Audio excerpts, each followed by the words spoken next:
Boa tarde, quarto ano, mais uma segunda-feira, mais uma semana em que estaremos juntos nessa caminhada. E hoje nós temos aula de língua portuguesa, tá? Como eu havia já avisado para vocês, essa semana é uma semana que a gente pode sanar muitos conteúdos, né? Até porque na próxima semana nós teremos as revisões, para outra semana termos as nossas avaliações, tá bom? Então vejam só, vocês vão abrir na página 34. Hoje nós vamos estudar 3 conteúdos diferentes, tá? Mas, como eu sempre falo para vocês, todos se complementam de alguma forma, tá bem?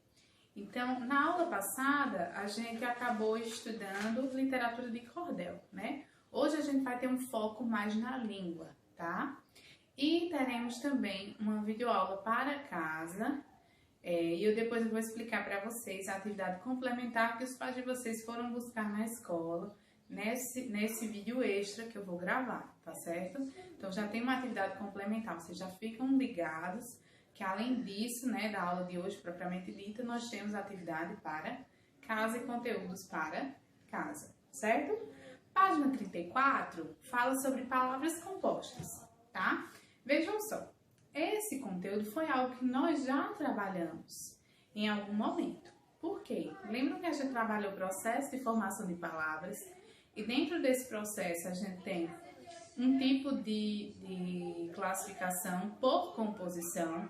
Lembram? Composição por aglutinação, né? Que é quando eu uno 2 ou mais palavras e eu tenho perca ou ganho de sílabas e letras. E eu tenho a composição por justaposição, que é aquela onde eu uno 2 palavras e eu não tenho prejuízo. Mas é óbvio que aí vai ser, quando eu uno 2 palavras de sentidos diferentes, eu vou formar uma nova palavra com outro sentido, tá? No sentido individual daquela palavra. Aí na página 34 diz assim: uma palavra pode ser formada pela junção de outras duas. É o que ocorre com a palavra gralha azul. Palavras compostas são aquelas formadas a partir de outras palavras, podendo ou não ser unidas por hífen. O hífen é esse sinalzinho aqui, ó, que a gente observou lá no exemplo de gralha azul. Se vocês puderem observar, nós temos o hífen bem aqui, tá? Depois eu mando para vocês lá no grupo a regra sobre os hífens. Então vamos lá. Aí aqui na página 34 eu tenho alguns exemplos, né? Mas aí eu trouxe aqui para o quadro. Composição é a formação de uma nova palavra a partir de 2 ou mais. Aí eu trouxe um exemplo que a gente já tinha usado lá no primeiro bimestre, que é a palavra beija-flor. Então eu tenho a união da palavra beija mais a palavra flor, né? E aí eu vou formar uma nova palavra. No caso, beija-flor aqui seria um pássaro, né? Aí eu tenho outros exemplos aí. Eu tenho girassol, guarda-roupa, paraquedas, cachorro-quente, pernilongo, salva-vidas e beija-flor. Tanto por composição por aglutinação, quanto por composição por justaposição. Então, vocês vão unir, vocês vão identificar, né, quais as palavras que formam essa palavra composta, certo? Então, vocês vão fazer essa atividade da página 34, que é bastante simplória, tá bom? Também farão a atividade da página 35, certo? Que tem a ver com esse conteúdo. Indo diretamente para a página 36, nós falaremos sobre ortografia. O traz com acento agudo no A e um S no final, e o traz com Z no final. Existem essas duas formas? Existem. Essas palavras são tidas como homófonas. O que são palavras homófonas? São palavras que possuem grafia e significados diferentes, certo? Porém, a pronúncia é muito parecida, ou basicamente igual, né? Traz e traz, né? A pronúncia ela é igual, porém, a grafia é diferente, né? Aqui eu tenho um A com acento agudo e um S, aqui eu tenho um Z. e o significado também, que é o que a gente vai ver agora. Olha só, eu trouxe até alguns exemplos pra gente exemplificar. Vou mostrar pra vocês. Vamos lá. O traz, com acento agudo no A e um S, indica a posição de algo ou de alguém em algum lugar, certo? E o traz com Z é um verbo do verbo trazer. É a conjugação do verbo trazer. O exemplo de número 2, né? Deixa eu ver se dá pra tia ler aqui. Guilherme traz muito serviço para fazer em casa. Então, vejam só. Eu tenho o traz aqui com Z, né? Que vem do verbo trazer, né? Que indica a ação de trazer algo. Então, se eu quiser descobrir, por exemplo, se usa o verbo ou traz com indicação de posição, eu uso um desses macetes, né? Se eu digo assim, Guilherme transporta muito serviço para fazer em casa. Ou Guilherme carrega muito serviço para trazer em casa. Ou Guilherme leva muito serviço. Então, são sinônimos, né? Se um desses sinônimos couber, tá? Não precisa ser todos. Se pelo menos um couber na frase, então eu vou usar o traz com Z, que é a conjugação do verbo trazer, tá certo? Agora, vamos lá. Aqui, eu tenho... O golpista passou você para trás, tá? Então, por que eu não vou colocar o verbo trazer aqui, traz com Z? Porque aqui tá indicando uma posição, né? Colocou você para trás, ou seja, assim, olhando a frase de forma literal, é óbvio que eu tenho uma outra interpretação, né? Ou seja, passou você para trás e deixou você para trás, deixou você ferrado, vamos dizer assim. Mas aqui indica uma posição, tá? Indica a posição de alguém que ficou para trás. E aí, por fim, eu tenho não olhe para trás, que também indica a posição de algo ou alguém, né? Nesse caso, esse alguém não deve olhar para trás, com acento agudo no A e um S, certo? Vejam só.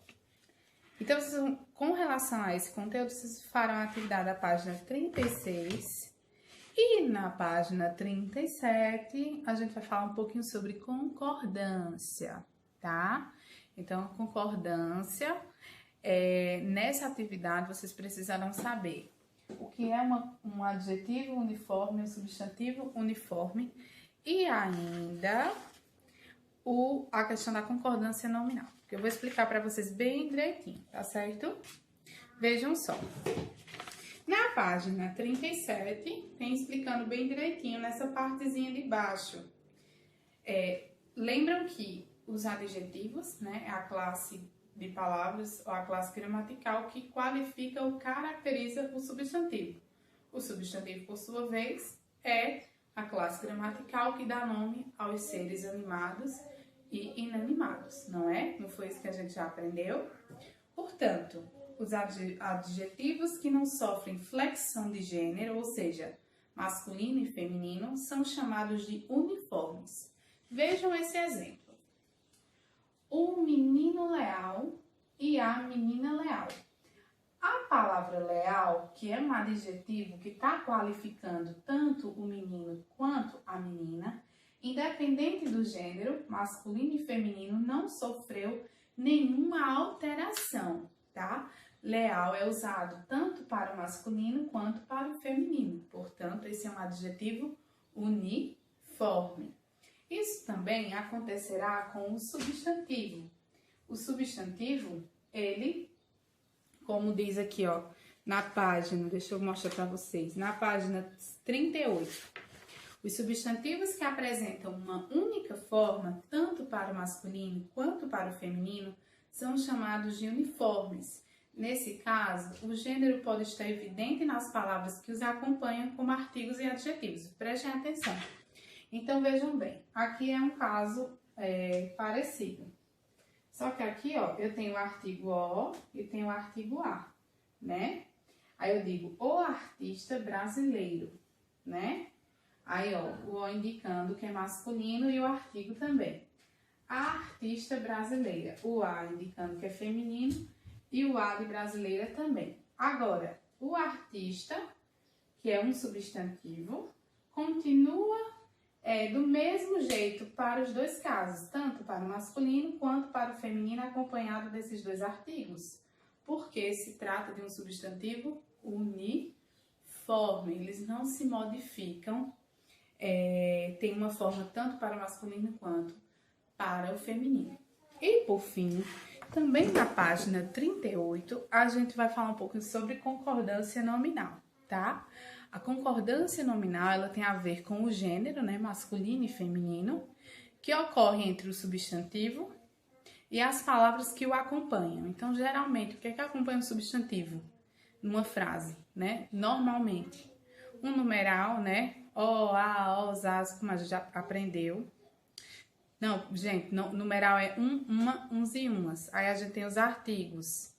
O, a, os e as, que eu mostrei para vocês. Os pronomes, que são aquela classe de palavras que a gente também estudou, que tem a função de substituir um nome, né? Ele, ela, enfim. E um adjetivo, que é o que qualifica ou caracteriza o substantivo. Então, eu tenho esse exemplo aqui, ó. Então, tudo vai gerar em torno do substantivo, certo? Tudo gera em torno dele. Então, a concordância em gênero e número que ocorre entre o substantivo e as palavras que o acompanham, é chamado de concordância nominal, tá? Então, todas essas classes de palavras devem concordar. Aqui nós não temos o verbo, né? Porque se a gente trouxesse o verbo, a gente já estaria falando de concordância verbal, tá? Mas aqui é concordância nominal. Então, vejam só esse exemplo que o livro traz. O a, que é o artigo, a. Nossa, que é um pronome, né? Um pronome. Árvore, que é o nosso substantivo. E frondosa, que é o adjetivo. Então, a, o artigo. Nossa, que é um pronome possessivo, né? Que indica posse. Árvore, que é um substantivo. E frondosa, que está caracterizando a minha árvore, tá? Todos esses elementos devem concordar, tá? Em gênero, ou seja, masculino e feminino, e em número, que é o singular e o plural. Se eu fosse pluralizar essa frase, eu diria as nossas árvores frondosas, né? Então, aqui, ó, o gênero tá feminino, ó, a nossa árvore frondosa, né? E tá no singular, tá tudo no singular, né? Agora, se eu fosse pluralizar, eu diria as nossas árvores frondosas e eu estaria concordando com todos. Eu não posso dizer a nossas árvores frondosas, né? Aí eu tô misturando singular e plural, não posso fazer isso, certo? Ou o nosso árvore frondosa, não, né? Como se trata de um substantivo feminino, portanto, eu tenho que concordar as demais classes de palavras também em gênero, quanto em número, como eu falei para vocês. Pronto, com relação a isso, vocês farão a atividade da página 37 e 38. Na página 39, 40 e 41, certo? Como consta na agenda semanal de vocês. Aliás, não é nem só a 40 e a 41, é até a 44. É para casa. E eu vou deixar um vídeo explicativo de tudo que vocês devem fazer. Além dessa atividade, vocês têm a atividade complementar que vocês fazem no final de semana e entregam na próxima segunda-feira à direção da escola, que é aquela atividadezinha que os pais de vocês pegam toda semana. Já tem lá e é falando sobre campanha publicitária, que eu também estarei explicando. Pessoal, basicamente é isso, tá? Nossa correção acontecerá às 4 horas através da plataforma do Google Meet, tá bom? Beijo, Deus abençoe vocês e as dúvidas eu vou estar tirando lá no WhatsApp. Beijo, tchau, tchau.